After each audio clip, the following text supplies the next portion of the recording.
अरे भाई यही तो चाहिए था रैंडी ऑर्टन से, और फैंस इसी का इंतजार कर रहे थे। और इतने टाइम से भाई ये वाला रैंडी ऑर्टन कहाँ था, क्योंकि रैंडी ऑर्टन अब ऑफिशियली हील बन चुके हैं और अब रेसलमेनिया में कोडी रोड्स की वाट लगने वाली है। तो हेलो गाइज, मैं Gagan and welcome to my YouTube channel the wrestling slammer. और आज हुई फ्राइडे नाइट स्मैकडाउन के बारे में बात करने वाले हैं। अभी भाई स्मैकडाउन में फालतू चीज़ें ज़्यादा होती हैं, तो आज भी हुई थी, तो आज उनके बारे में ज़्यादा डिटेल में बात नहीं करेंगे। सबसे पहले स्मैकडाउन की शुरुआत ड्रू मैकिंटायर के साथ होती है, जो कि भाई बहुत ज़्यादा एंग्री लग रहे थे, क्योंकि लास्ट वीक हमें पता है कि उनके हाथ से WWE चैंपियनशिप चली गई। तो यहाँ उनका यही कहना था कि भाई उनके खिलाफ कॉन्स्पिरेसी हुई है और ज़बरदस्ती उनके हाथ से टाइटल ले लिया, जिसमें जेकब फाटू भी इन्वॉल्व हो गए क्योंकि उन्होंने इंटरफेयर करा था लास्ट वीक। यहाँ निक ऑल्डिस भी इसके बाद आते हैं और हमें निक ऑल्डिस और ड्रू मैकिंटायर के बीच में भी आर्गुमेंट दिखाई जाती है। अभी भाई ड्रू मैकिंटायर और निक ऑल्डिस को देखकर लगता है कि इनका ही मैच रेसलमेनिया में हो जाना चाहिए, क्योंकि इनके जितने भी फेस टू फेस वाले सेगमेंट होते हैं बहुत ज़्यादा इंटरेस्टिंग होते हैं। अभी यहाँ निक ऑल्डिस का कहना था कि भाई चैंपियन अगर होता है जो उसे डिफेंड करनी पड़ती है चैंपियनशिप, तो मैंने तुझे भी चैंपियनशिप डिफेंड करने का मौका दिया और तू हार गया। और रॉयल रंबल और एलिमिनेशन चेंबर में भी तूने कोडी रोड्स को इसीलिए ही स्क्रू करा होगा, क्योंकि तुझे पता था कि 1-on-1 जब तेरा उसके साथ मैच होगा तो तू हार जाएगा। इसके बाद यहाँ जेकब फाटू भी आते हैं, जो कि कहते हैं ड्रू मैकिंटायर से कि भाई मैंने तुझे स्क्रू करा और अब तू कर क्या लेगा मेरा, एक मूवमेंट पर तू चैंपियन था, वो भी मेरी वजह से ही था। अब यहाँ ड्रू मैकिंटायर बहुत ज़्यादा गुस्से में आ गए थे और कहते हैं कि भाई तुम सब भाड़ में जाओ, मैं तो जा रहा हूँ। और यहाँ भाई वो आई क्विट कह के चले जाते हैं। अभी आई क्विट का मतलब WWE छोड़कर जाना था या फिर स्मैकडाउन छोड़कर जाना था, वो हमें बाद में पता चलता है। इसके बाद वैसे और भी चीज़ लेटर ऑन स्मैकडाउन में रिवील होने वाली थी। अब बैक स्टेज जेकब फाटू पूछ रहे थे निक ऑल्डिस से कि मेरे पास बजाने का मौका है ड्रू मैकिंटायर का, लेकिन ये क्या हरकतें कर रहा है वो। पर यहाँ निक ऑल्डिस को भी भाई कुछ पता नहीं था।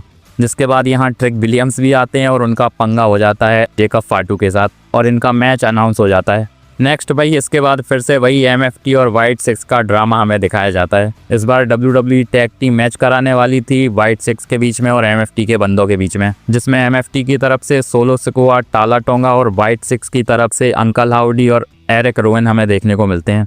मैच में भाई भसड़ हो जाती है MFT के बंदे और वाइट सिक्स के बंदों के बीच में, जिसके बाद निकी क्रॉस के हाथ में वो लालटेन लग जाती है। अभी इनकी फ्यूड में लालटेन को ज़्यादा दिखाया जा रहा है और ऐसा दिखाया जा रहा है कि भाई ये फ्यूड उसी के लिए हो रही है। अब निकी क्रॉस ने लालटेन ले ली, इसकी वजह से सोलो सिकोआ डिस्ट्रैक्ट हो जाते हैं और अंकल हाउडी फ़ायदा उठाकर मैच को जीत जाते हैं।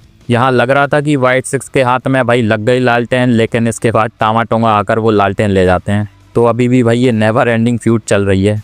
नेक्स्ट इसके बाद जेट कारगिल और मिचिन के बीच में मैच होता है। बड़ा ही फालतू सा मैच था और जेट कारगिल जीत जाती हैं, क्योंकि भाई वो चैंपियन है तो हार तो सकती नहीं थी। इसके बाद वो एक प्रोमो भी कट करती हैं, जहां उनका कहना था कि वो रेहा रिप्ली से डरती नहीं है और रेसलमेनिया में वो उन्हें हरा देंगी। लेकिन इसके बाद यहाँ रेहा रिप्ली आ जाती हैं और जेट कारगिल सच में डर के भाग लेती हैं। और रेहा रिप्ली का भी यहाँ कहना था कि भाई अब तू रेसलमेनिया में भाग नहीं पाएगी। तो स्टिल लास्ट वीक से जो इनका सेगमेंट हुआ था उससे तो ठीक ठाक सा सेगमेंट देखने को मिल गया हमें, लेकिन स्टिल भाई इस फ्यूड में पोटेंशियल बहुत है, तो बहुत सारी चीज़ें WWE कर सकती है।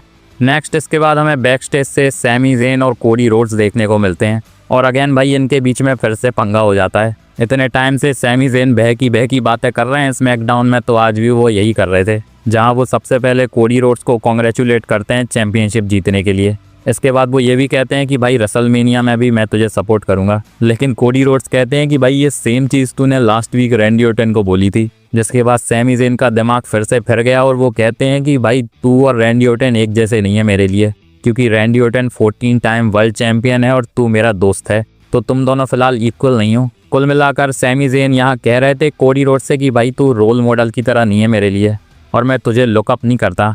लेकिन कोडी रोड्स इसके बाद कहते हैं कि भाई तुझे मुझे लुकअप करने की ज़रूरत नहीं है, चैंपियनशिप को लुकअप करने की ज़रूरत है, और अगर तुझे इसके लिए मैच चाहिए तो मुझे बोल देना। कोडी रोड्स के जाने के बाद सैमी ज़ेन का अगेन हमें वही एंग्री रिएक्शन देखने को मिलता है, जिसके बाद जेलिना वेगा और एलिस्टर ब्लैक भी यहाँ आते हैं और इनका भी कुछ ना कुछ तो WWE प्लान कर रही है। बाकी वैसे कोडी रोड्स और सैमी ज़ेन का रेसलमेनिया के बाद अच्छा खासा प्लान चलाया जा सकता है, क्योंकि इनके जो सेगमेंट्स हो रहे हैं भाई बड़े इंटरेस्टिंग से हो रहे हैं।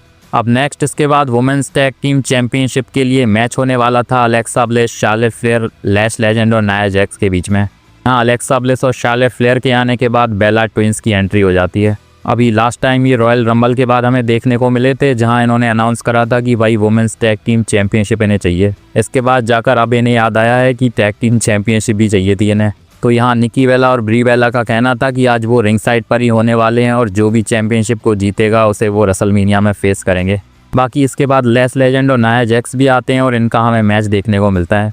मैच तो ये हमें ठीक ठाक सा देखने को मिलता है, लेकिन भाई नाया जैक्स इसमें निकी बेला को भी इन्वॉल्व कर देती हैं, जिसकी वजह से गलती से शार्लेट फ्लेयर का अटैक निकी बेला के ऊपर हो जाता है। मैच के एंड की बात करें तो भाई अलेक्सा ब्लिस यहाँ मूनशॉट लगाने जा रही थी, लेकिन ब्री बेला बीच में आ गई और ये मैच डिस्क्वालिफिकेशन से ख़त्म हो जाता है, क्योंकि भाई वो रिंग में आकर नाया जैक्स के ऊपर अटैक कर देती हैं। अभी यहाँ भाई हमें आर्ग्यूमेंट भी दिखाई जाती है निकी बेला, ब्री बेला, शार्लेट फ्लेयर और अलेक्सा ब्लिस के बीच में, जिसके बाद अचानक से भाई लेस लेजेंड का यहाँ अटैक हो जाता है बाकी के सुपरस्टार्स के ऊपर और नाया जैक्स और लेस लेजेंड स्टैंड टॉल करती हैं। अभी यहाँ से डायरेक्शन क्लियर है कि WWE ट्रिपल थ्रेट या फिर फैटल 4-वे मैच रेसलमेनिया में वुमेन्स टैग टीम चैंपियनशिप के लिए करवाने वाली है। इसके बाद अगेन एक रैंडम मैच होता है आर्टो, डेमियन प्रीस्ट और लॉस गार्जास के बीच में। अभी यहाँ दिखाने के लिए ये मैच हुआ था कि आर्टो और डेमियन प्रीस्ट नंबर 1 कंटेंडर हैं टैग टीम टाइटल्स के लिए, तो यहाँ आसानी से इनकी विक्ट्री भी हो जाती है। नेक्स्ट इसके बाद हमें महा बोरिंग और महा बकवास सा सेगमेंट देखने को मिलता है, जहाँ मिस आज मिस टीवी का सेगमेंट करते हैं जिसमें गेस्ट होते हैं जेली रोल, और यहाँ मिस कह रहे थे जेली रोल से कि मैं तेरा मेंटोर बन सकता हूँ, जिसके लिए जेली रोल ने मना कर दिया और इनके बीच में आर्गुमेंट हो जाती है। यहाँ किड विल्सन की भी एंट्री होती है और भाई जेली रोल के साथ उनका भी पंगा हो जाता है, जिसके बाद जेली रोल मिस को मार मूर के रिंग से भगा देते हैं। कुछ भी नहीं था इस सेगमेंट में, पता नहीं WWE क्यों ही ऐसे बकवास से सेगमेंट बुक करती है। इसके बाद बैक स्टेज से कार्मेलो हेस और इलिया ड्रैगनोफ हमें देखने को मिलते हैं, जहाँ भाई इनके बीच में पंगा हो गया है। इतने टाइम से कार्मेलो हेस कह रहे हैं इलिया ड्रैगनोफ से कि भाई मैच कर ले, लेकिन इलिया ड्रैगनोफ मना कर रहे थे, तो आज भी इलिया ड्रैगनोफ ने मना कर दिया और इनके बीच में थोड़ी आर्ग्यूमेंट हो जाती है। अभी लग रहा है कि शायद इनका मैच जाकर रेसलमेनिया में ही होगा। नेक्स्ट अगेन फिर से हमें एक बकवास सा मैच देखने को मिलता है टिफनी स्टैटन और कियाना जेम्स के बीच में। अभी यहाँ जूलिया तो पहले से ही थी इंटरफेरेंस करने के लिए, लेकिन यहाँ एल्वा फायर और चेल्सी ग्रीन भी आ जाती हैं। मैच के एंड की बात करें तो भाई जूलिया यहाँ डिस्ट्रैक्ट करती हैं टिफनी स्टैटन को, लेकिन कियाना जेम्स का अटैक गलती से जूलिया के ऊपर ही हो जाता है, जो कि भाई रिंग के बाहर खड़ी एल्वा फायर और चेल्सी ग्रीन के ऊपर जाकर गिरती हैं और यहाँ टिफनी स्टैटन की ईजी विक्ट्री हो जाती है। बैक स्टेज इसके बाद हमें सैमी ज़ेन और ट्रिक विलियम्स का एक सेगमेंट दिखाया जाता है, जहाँ सैमी ज़ेन ट्रिक विलियम्स से कह रहे थे कि भाई तेरा मोमेंटम का क्या हुआ, जिसके बाद भाई इनके बीच में आर्ग्यूमेंट हो जाती है और शायद लग रहा है कि यही मैच अब रेसलमेनिया में जाने वाला है, क्योंकि मैंने बताया था कि रिपोर्ट्स के हिसाब से WWE इसी मैच को रेसलमेनिया में ले जाने का प्लान कर रही है। पर देखना होगा कि भाई सैमी ज़ेन पहले हील टर्न करेंगे या फिर रेसलमेनिया के बाद। नेक्स्ट इसके बाद हमें ट्रिक विलियम्स और जेकब फाटू का मैच देखने को मिलता है। अभी मैच तो ये क्या ही था भाई, एक मूवमेंट पर ड्रू मैकिंटायर आकर जेकब फाटू के ऊपर अटैक कर देते हैं और यहाँ हमें क्लियर पता चल जाता है कि ड्रू मैकिंटायर ने WWE छोड़ी नहीं है। यहाँ बस एक ट्रिक थी ड्रू मैकिंटायर को ट्रैक करने की जेकब फाटू को। वैसे ड्रू मैकिंटायर जब जेकब फाटू पर अटैक कर रहे थे तो रेफरी पता नहीं क्या कर रहा था, जिसकी वजह से मैच डिस्क्वालिफिकेशन में एंड नहीं होता और इस पिटाई का फ़ायदा मिल जाता है ट्रिक विलियम्स को और जेकब फाटू को वो आसानी से हरा देते हैं। मैच के बाद भी भाई ड्रू मैकिंटायर ने जेकब फाटू को अच्छे तरीके से बजा दिया और अब क्लियर है कि रेसलमेनिया में यही मैच जाने वाला है।